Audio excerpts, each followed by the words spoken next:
this is Boki, and today I'm going to be reviewing the Love by Numbers series by Sarah MacLean. So this is, I think, her first full series, and this is a set of 3 books. The first is called 9 Rules to Break When Romancing a Rake. Number 2 is 10 Ways to Be Adored When Landing a Lord. And number 11 is 11 Scandals to Start When Winning a Duke's Heart. All of those titles are kind of a mouthful. Each of these books follow one of 3 siblings. So in the first book, Gabrielle and Nick St. John learn that they have an Italian half-sister named Juliana who they are related to through their mother. And their mother actually abandoned them when they were younger to run off to continental Europe, and she later abandoned Juliana and her father. And Juliana's father has died, so Juliana has now been shipped off to England with them, and they are all now in this weird predicament of how to help this sister who is at marriageable age, but really kind of wants to be back in Italy. So all 3 of these siblings have kind of these spotty histories, both sometimes of their own making, sometimes based just on the fact that they have this mother who has abandoned all of them, and her abandonment has also clearly had long-term issues on all of them and how they view love and marriage. In the first book, Wallflower and seemingly inevitable spinster Calpurnia makes a deal with Gabrielle St. John, the older of the twins, to basically help Juliana come out to English society so that she can find a husband. In exchange, Gabrielle is supposed to help Calpurnia kind of take on a bunch of kind of scandalous adventures that her wallflower and impending spinsterhood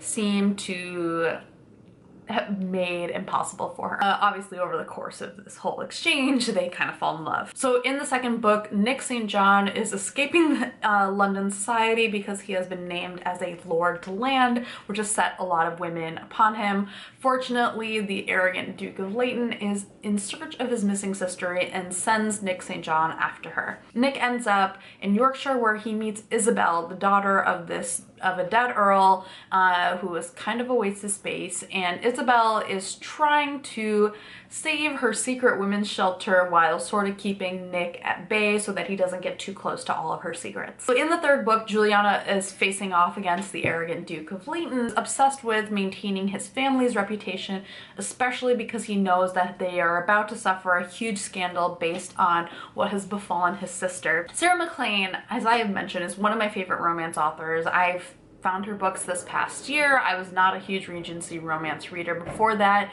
but I have always really liked her books because they combine a lot of wit and a lot of just kind of fun hijinks, but also really good romance and a lot of dynamics that are kind of fraught with tension, but none of that kind of bullshit theatrics of I just don't want to talk to them, and even though talking to them would solve all of these problems. And these books are no exception. I think they are all emblematic of her talents. At the same time, I think that you can kind of tell, like I said, this is her first series, and especially in the first book or so, you could kind of tell. For one, this might have been obvious when I was telling you the title of these books. These titles are a mouthful, and her later series have amazing titles. There's No Good Duke Goes Unpunished, there's Scott in the Dark, there are these amazing puns.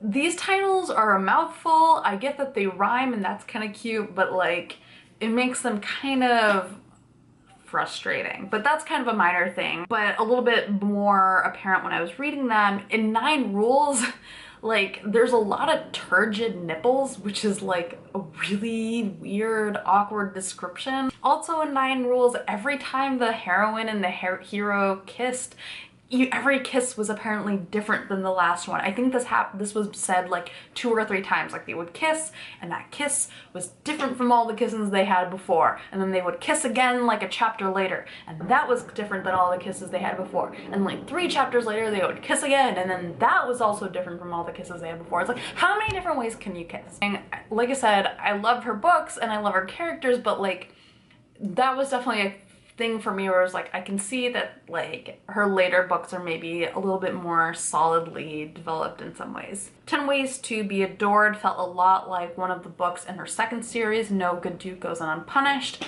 and it kind of felt like a rough draft for it. This was maybe one of her books that I was least invested in, where the characters, I was kind of like, I like you guys are all like charming, but I'm just not really into the story for some reason. I really only stuck with it because it involved characters from other stories who I really liked. But by 11 Scandals, I kind of felt like she kind of hit her stride, and this is maybe one of my favorite books from her now, I think, of all of the books that I've read. And I think part of it is that it had the most build-up.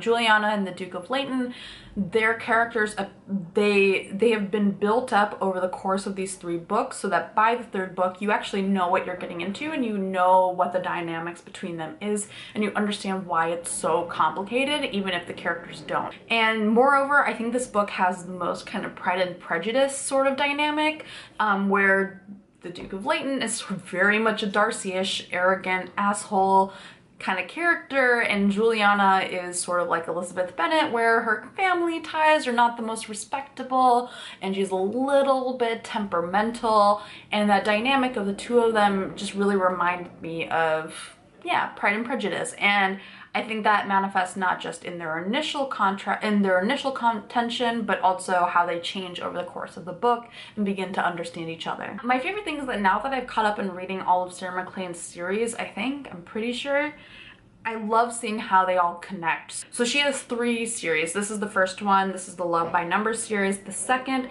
is the Rules for Scoundrels. The 3rd series is Scandal and Scoundrels. And so there are characters from this first series that are not then prominent protagonists in the 2nd series, and then in the 3rd series you see characters reappearing from the earlier ones.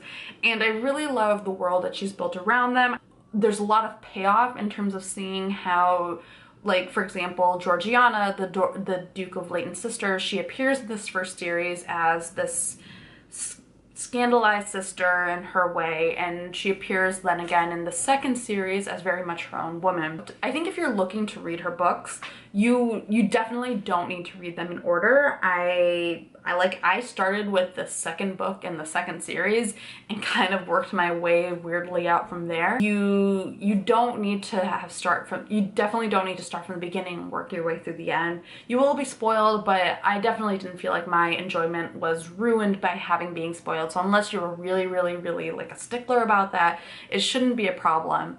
Personally, my favorites are 11 Scandals from this series, so the 3rd book in the 1st series, and my other favorite is Never Judge a Lady by Her Cover, which is the last book in the 2nd series, Rules for Scoundrels. I'm really, really excited for her upcoming book in the Scandal and Scoundrel series, which I think is Day of the Duchess, and comes out June 27th. It's like kind of a mending broken relationships book, which I really, really like, so I am super excited for that book to come out. I am looking for more romance authors to read. Now that I've like exhaustively worked my way through all of Sarah MacLean, so if there are authors you really like or authors you're really curious about, definitely let me know, because I am, yeah, seeking out more. So yeah, bye.